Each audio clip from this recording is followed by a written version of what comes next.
আসসালামু আলাইকুম ওয়া রাহমাতুল্লাহি ওয়া বারাকাতুহু। আমি সর্বপ্রথম আল্লাহর দরবারে শুকরিয়া জ্ঞাপন করছি এরকম একটা সৌভাগ্যবান মেয়ের জানাজায় অংশগ্রহণ করতে পেরে। তবে অত্যন্ত দুঃখের সহিত বলতে হয়, এই ময়ত মুর্দা আমার সম্পর্কে বাতিজে হয়, আমার প্রতিবেশী, আমার সমাজে।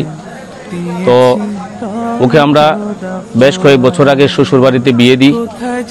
সোয়াবিল হাজিরকির সোয়াবিল আব্দুল সুবহান বাড়ির ইউসুফ সাহেবের ছেলের নাসিরউদ্দিনকে আমরা বিয়ে দিয়েছিলাম সামাজিকভাবে।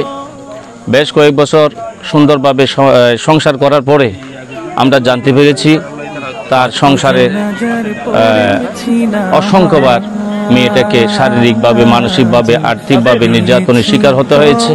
বিশেষ করে জামাই আস্তে আস্তে লোভী হয়ে গেছে, আত্মীয় স্বজন থেকে অনেক ধার দেনা করেছে। এই শারমিনের বোনের জামাইদেরকে থেকে আত্মীয় থেকে অনেক ধার টাকা নিয়েছে, ফেরত দেওয়ার কথা বলে এখনো পর্যন্ত ফেরত দেয় নাই। এটা নিয়ে কলহ, পরবর্তীও সে যৌতুক দাবি করে, সে থামতেছে না।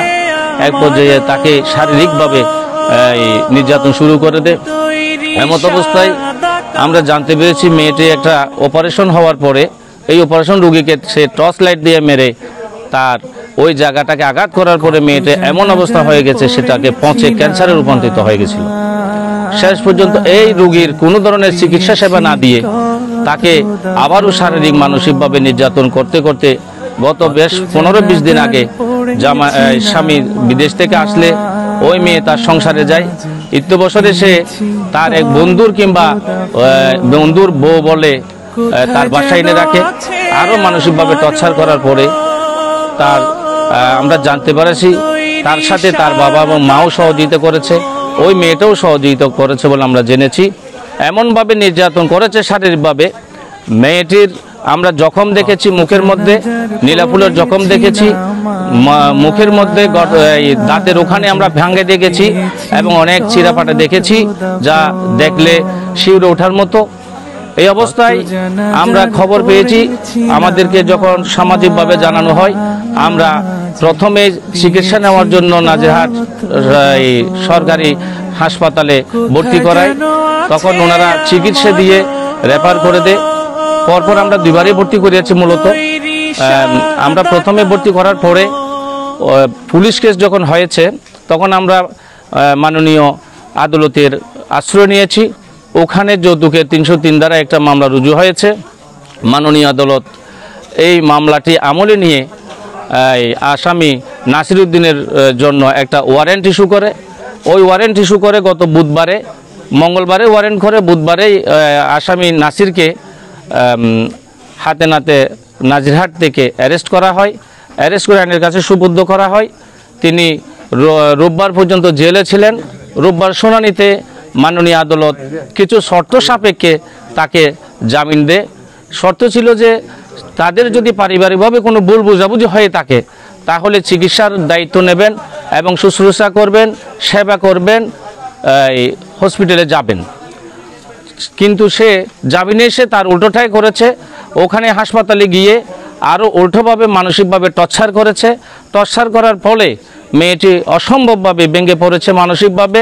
আস্তে আস্তে আস্তে ধীরে ধীরে তিলে তিলে মেয়েটি মৃত্যুর দিকে ধাবিত হয়ে গতকাল ভোর 5টার সময় মেয়েটি মৃত্যুবরণ করে। এটা অত্যন্ত দুঃখজনক ব্যাপার। এটা যাতে কোথাও কারোভাবে না হয়, এটা কারো কাম্য নয়। আমরা শেষ পর্যন্ত পাঁচলাশ থানার ওসি সাহেবের কাছে গিয়েছিলাম ময়নাতদন্তের জন্য। ওনার একটা বার্তা প্রেরণ করেছিল বুসপুর থানায়। বুসপুর থানার ওসি সাহেব অনেক নাটকীয়ভাবে ওখানে ইনফরমেশন দিতে দেরি হওয়াতে আমরা কালকে এটা এই ময়ূরকে দাফন করতে পারি নাই। শেষ পর্যন্ত রাতের 12টার দিকে ওই বুসপুর থানার ওসি মামলা গ্রহণ করে। আমাদের এলাকার ফটিকছড়ি থানার সকল পর্যায়ে জনপ্রতিনিধিগণ ওই বুসপুর থানার ওসিকে রিকোয়েস্ট করার পরে উনি এই মামলাটি নিয়েছে। মামলাটি নেওয়ার পরে আজকেই মামলার ময়নাতদন্ত হয়েছে। ময়নাতদন্ত করার পরে আমরা ওই ময়ূরটাকে নিয়ে আসছি। আর আমরা ওই বুসপুর থানায় একটা নারী ও শিশু নির্যাতন দমন আইন 2011 ক ধারায় একটা নিয়মিত মামলা রুজু করেছি। তাতে আমরা ওই নাসির এবং তার মা বাবা এবং ওই আগন্তুক মহিলাকে আমরা আসামি করেছি। তো আমি এলাকার পক্ষ থেকে মেয়ে চাচা হিসেবে, সমাজের একজন সুনাগরিক হিসেবে আমাদের দাবি থাকবে এই ভিকটিম ভিকটিমকে যে হত্যা করেছে, আমার ভাতিজিকে যেভাবে হত্যা করা হয়েছে তিলে তিলে নির্যাতনের মাধ্যমে, তার যেন সর্বোচ্চ কঠিন শাস্তি হয়। এবং আমরা যে মামলা রুজু করেছি ওই 11 ক ধারা